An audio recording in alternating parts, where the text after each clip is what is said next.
Welcome to ATR TV Telugu.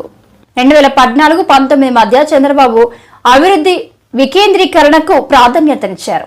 ఉమ్మడి జిల్లాల ప్రాతిపదికన సెక్టార్ వైజ్ ఫోకస్ పెట్టి అభివృద్ధి కార్యక్రమాలు చేపట్టారు.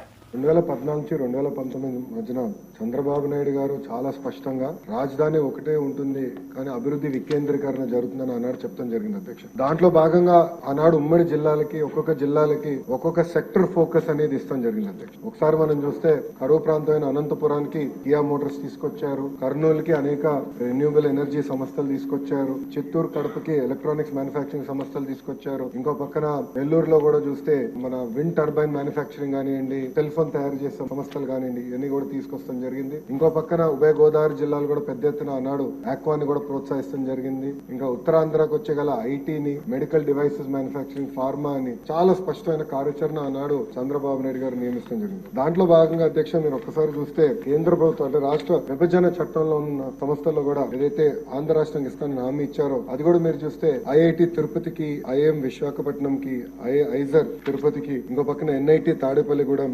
IIIT-DM Kurnool, central university Anantapur, ఇంకా సెంట్రల్ ట్రైబల్ యూనివర్సిటీ విజయనగరం జిల్లా కూడా అన్నాడు మన ప్రభుత్వం కూడా ఇష్టం జరిగింది. అంటే మీరు చూస్తే అభివృద్ధి వికేంద్రీకరణ అంటే ఇది అధ్యక్ష. అంతేగాని 500 కోట్ల రూపాయలు ఖర్చు పెట్టి ఒక ప్యాలెస్ కట్టుకుంటాం కాదు అధ్యక్ష.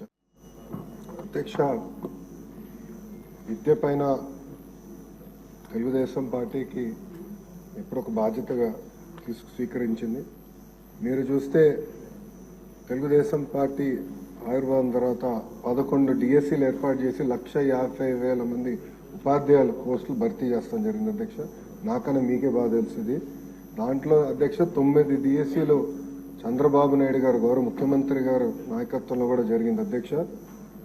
ఈ ప్రభుత్వం అధికారంలోకి వచ్చిన తర్వాత తొలి సంతకం మెగా డిఎస్సీ మీద పెడతాం జరిగింది అధ్యక్ష. దాంట్లో కూడా అభ్యర్థులందరూ నా నంబర్ దాదాపు రాష్ట్రం అంతా తెలిసిపోయింది. సో అందరు నాకే డైరెక్ట్గా మెసేజ్లు పెడుతున్నారు.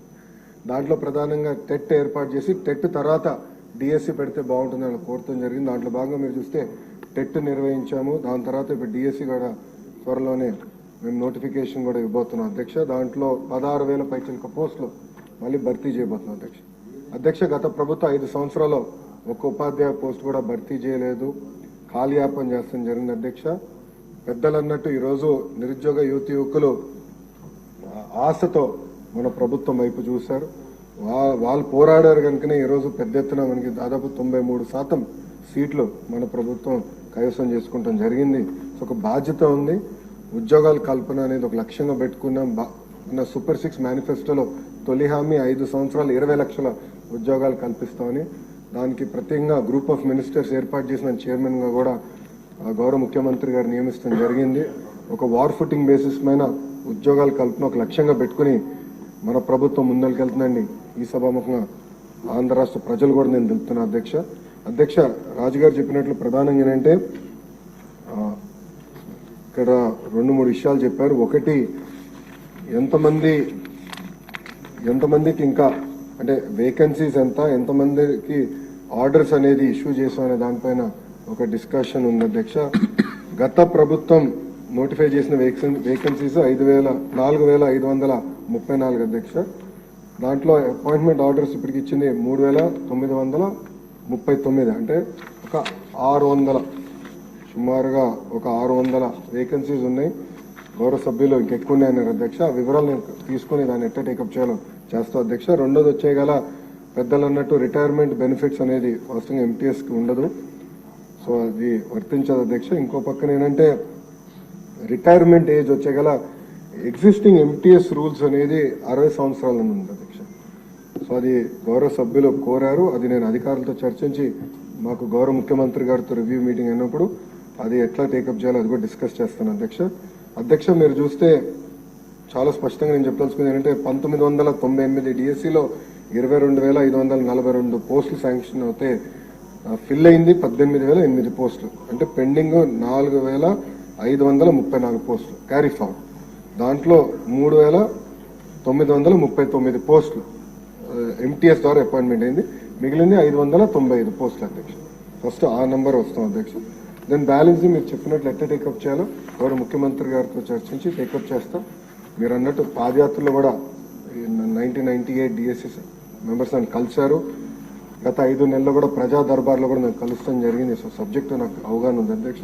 ఒక పద్ధతి ప్రకారం ఇది ముందలు తీసుకెళ్తాం. ఇది ఇంతేకాకుండా అధ్యక్ష, నిరుద్యోగ యువకులు ఒక హామీ వదలుచుకున్నాను అధ్యక్ష.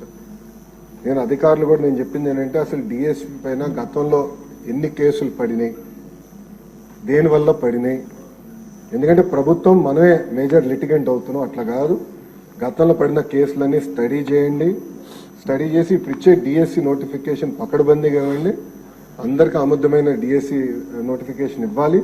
ఇది మళ్ళీ ఒక లీగల్ లిటిగేషన్లోకి వెళ్ళకూడదు అని చాలా స్పష్టంగా నేను చెప్తాం జరిగింది. అధికారులు కూడా చాలా టైం పెట్టారు దానిపైన అధ్యక్ష. మీ అందరి సహకారంతో one of the best notification త్వరలో మేము ఇవ్వబోతున్నాం. యుద్ధ ప్రాతిపదికంగా పెండింగ్ ఉపాధ్యాయ పోస్టులని కూడా వచ్చే సంవత్సరంలో మేము భర్తీ చేస్తాం. థ్యాంక్ యూ అధ్యక్ష.